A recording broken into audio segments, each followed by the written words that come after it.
Good morning and welcome to day 53 in Bible in a Year as we go through the Bible in 365 days from Genesis to Revelation. We're reading through the Holy Bible in the New International Version. We're following the adventure timeline. We are now on page 2 where we see desert wanderings. And so we are in day 53, and we're going to be reading Numbers chapter 2, Leviticus chapter 2, and Psalm 85. Now, a little bit about each of them. Numbers 2 is when the Lord speaks to Moses about the tribes of Israel, and the division of the 12 camps, how they are to set out, and where they are to camp.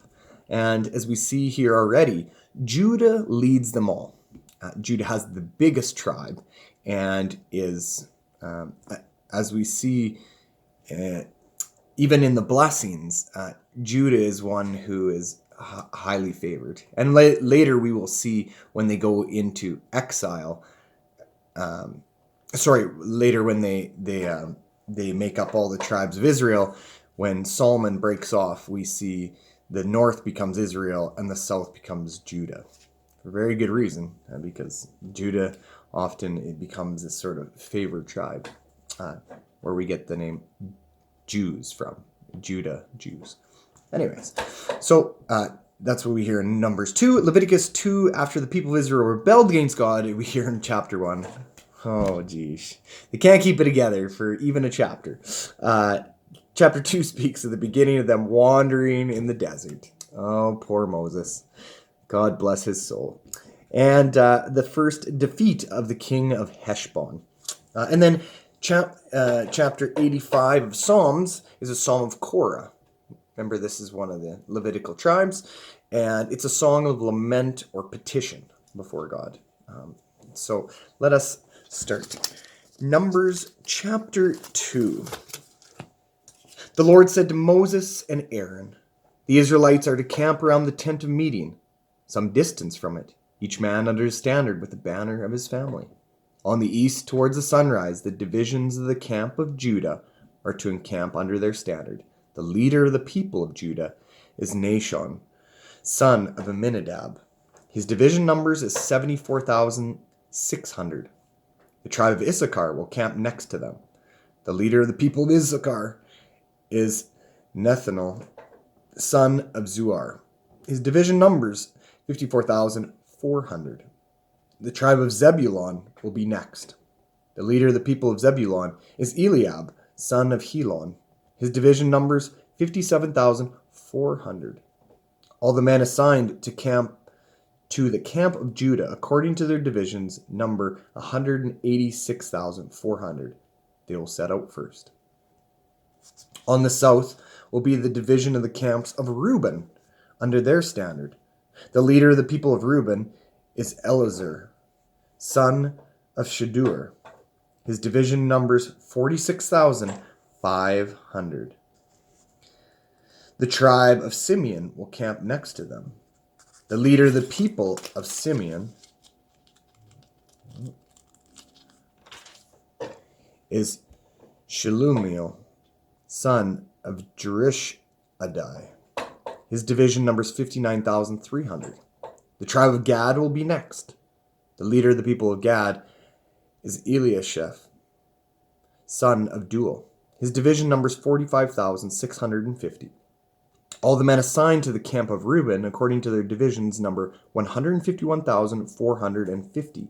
They will set out second. Then the tent of meeting in the camp of the Levites will set out in the middle of the camps. They will set out in the same order as they encamp, each in his own palace, under his standard. On the west will be the division of the camp of Ephraim, under their standard. The leader of the people of Ephraim is Elishama, son of Ammihud. His division numbers 40,500. The tribe of Manasseh will be next to them. The leader of the people of Manasseh is Gamaliel, son of Pedazur. His division numbers 32,200. The tribe of Benjamin will be next. The leader of the people of Benjamin is Abidan, son of Gideoni. His division numbers 35,400. The men assigned to the camp of Ephraim, according to their divisions, numbers 108,100. They will set out third.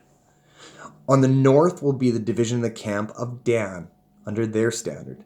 The leader of the people of Dan is Ahiezer, son of Ammishaddai. His division numbers 62,700. The tribe of Asher will camp next to them. The leader of the people of Asher is Pagiel, son of Ochran. His division numbers 41,500. The tribe of Naphtali will be next. The leader of the people of Naphtali is Ahira, son of Enan. His division numbers 53,400. All the men assigned to the camp of Dan number 157,600. They will set out last under their standard.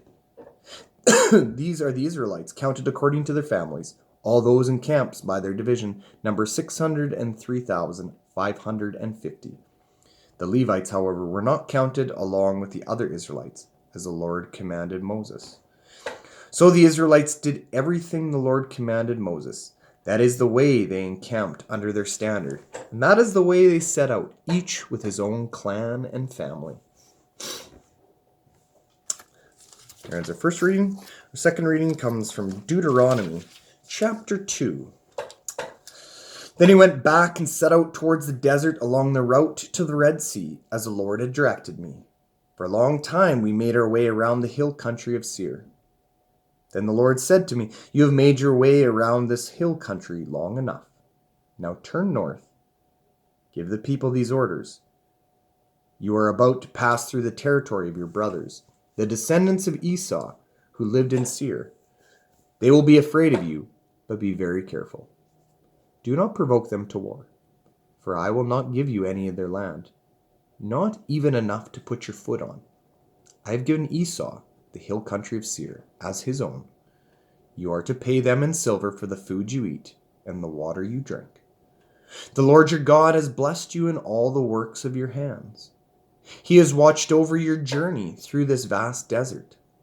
These 40 years the Lord your God has been with you, and you have not lacked anything." So we went on past our brother, the descendants of Esau, who lived in Seir.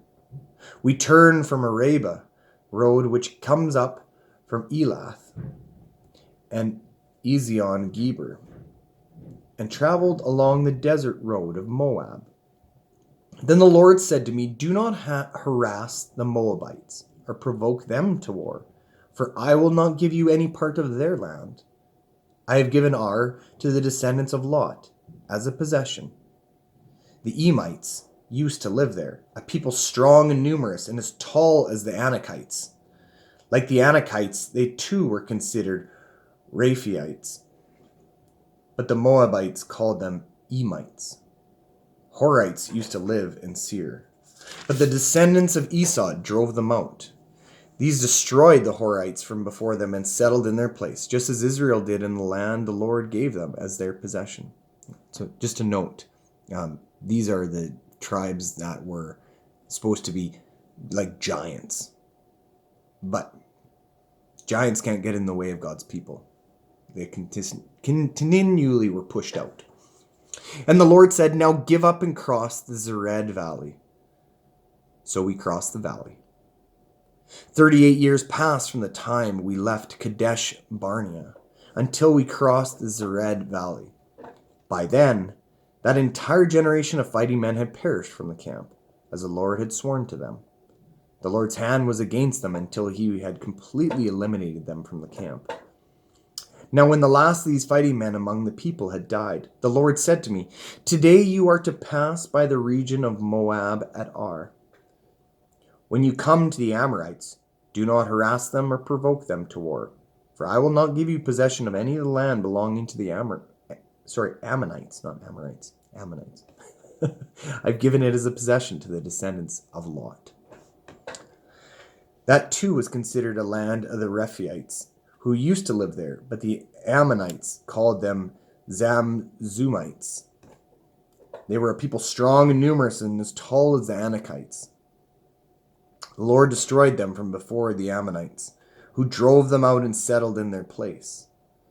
The Lord had done the same for the descendants of Esau who lived in Seir.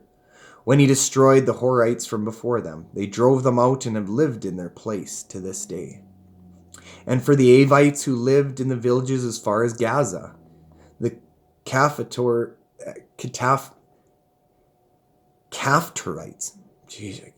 Caphtorites coming out from Caphtor, destroyed them and settled in their place.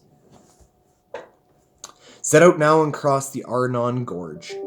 See, I have given into your hands Sihon the Amorite, king of Heshbon, and his country. Begin to take possession of it and engage him in battle. This very day I will begin to put the terror and the fear of you on the nations under heaven.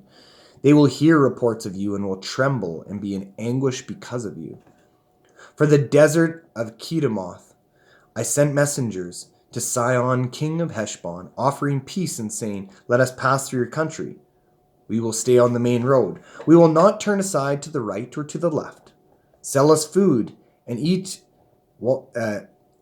eat and water to drink for their price in silver.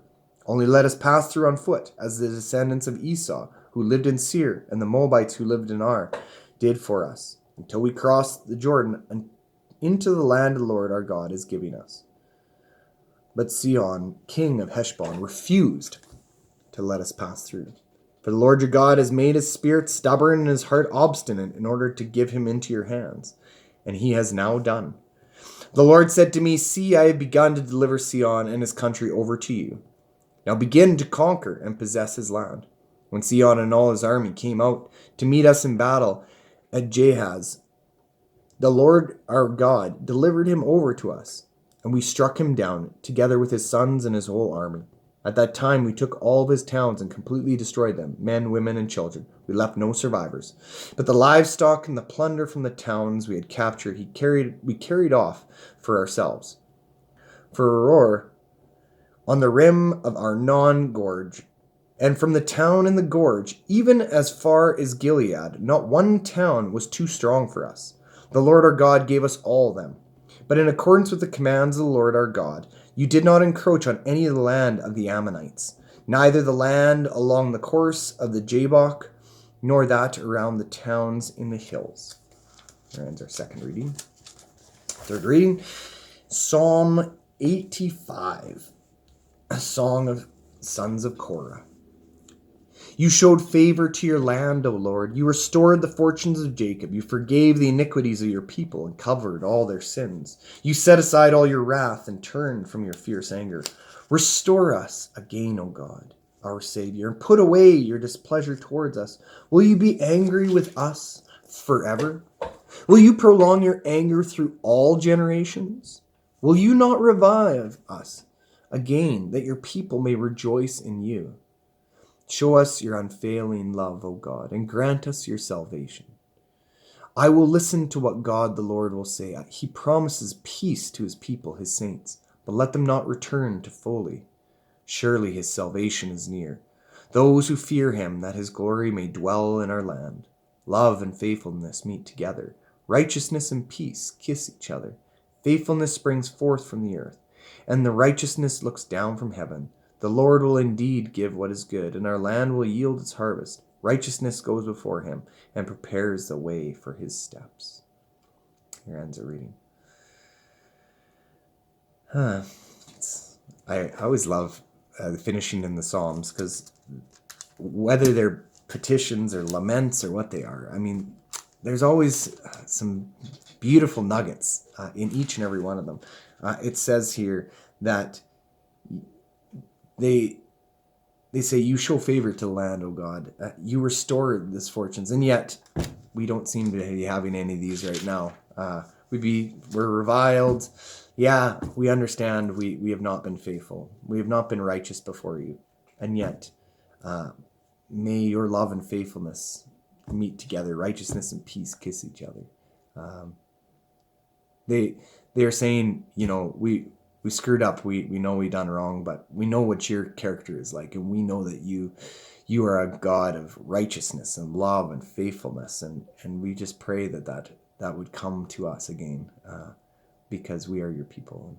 It's beautiful. Anyways, we also talk about Deuteronomy, and we see these people wandering in the desert, and they finally are given, the Lord gives them safe passage throughout all the lands. But I find it so interesting. People talk about how the God is the God of Israel, but we hear here that he's not just the God of Israel. What do we hear here? We hear that he's the God of all the people who've been faithful to him. He says, don't try to overtake the people in the land of Esau, because Esau is my faithful. I've been faithful to him, and he's been faithful to me. So don't overcome him, because you won't win. And then he says the same thing for the Moabites, right? This is Moab. Remember Moab? We read about in when we read in the book of Ruth. Remember the Moabites? Those are the descendants. Christ comes through the line of Moab. So they're not supposed to go and conquer in there. Then we hear the same thing with the Ammonites. Remember, the Ammonites are the descendants of Lot. And he says, Lot has been faithful to me. You cannot overcome him because he's... And then he lists some other ones here. He says, and as for the Abites who lived in the village as far as Gaza, the Caphtorites, these are other ones who have been faithful to the Lord. He says, the same thing, you will not overcome. But then he talks about how he's allowed for these others, like Lot, the descendants of Lot and Moab, and others, to defeat such powerful tribes as... He tells us about all these different names, but they're all related. They're all Raphaites. So Raphaites were all the descendants of these huge, monstrous looking tribes. They were tall and strong and powerful, but God pushes them out of the land. Any of the land that he gives to the people that obey him, he gives to them, and it's beautiful. And then here it says he even reaches out to the hearts of Sihon, king of Heshbon, and he says, will you let us pass safely? He said, let us pass through the country. We will stay on the main road. We will not go left to right. Just let us through. And we will and yet it says that in his heart he would not let them, and so God then hardens his heart and defeats him and his whole people. And he doesn't spare one of them. No man, woman, and child. There's this misconception that God is this cruel, wrathful God, but he's when you read here, God is very gracious and merciful. He allows for people to make that free choice, and yet ones like Sihon, king of Heshbon, makes this very decision that he will not let them through, and so God hardens his heart and he wipes them out. And I think that's pretty fair. God, he extends that olive leaf to the people, and they don't take it, so he wipes them out completely. Sounds harsh, but at the same time, it's like, God is a just God. He doesn't show favoritism, but he allows for people to make the choices that they make, and it's unfortunate that this leader made the choice that he made. And then we hear in Numbers 2, we hear about the arrangement of the travel camps. Interesting. He has factions he starts on the east. And this is not for no reason. The east is always known as being when Jews and Christians were to pray, they were to pray to the east. And we see this. It's very common that the east is where we are to orientate ourselves towards. And so he starts in the east. And who's the leading of all this? Judah, the tribe of Judah. Not only is the largest tribe of all the tribes, but remember, Judah is the one who goes to bat for Benjamin. And because of remember, he puts himself out there. He promises to his father, I will not let Benjamin die. And if he is put in prison, I will go in his stead. I will take care of him. I will be the one who... And because of his selflessness, because of his self-sacrifice, he is the one who is exalted amongst the brothers. And he gets first dibs and camps and tribes, and he goes ahead, and he is later named, the people of Israel actually named after him, because they go from being the Israelites to Jews, because they're in Judea. It's a beautiful story, and this is a beautiful continuation of this story. And so we see the division of all the tribes, and they have the camps in the east, then we have the camps in the south, they have the camps in the west, and then finally in the camps of the north. And then it goes, and it says that they did all that was commanded in the eyes of God. And this is beautiful. It's beautiful to see that the people, again, after they fall away from God, continue to come back to God and follow his commands.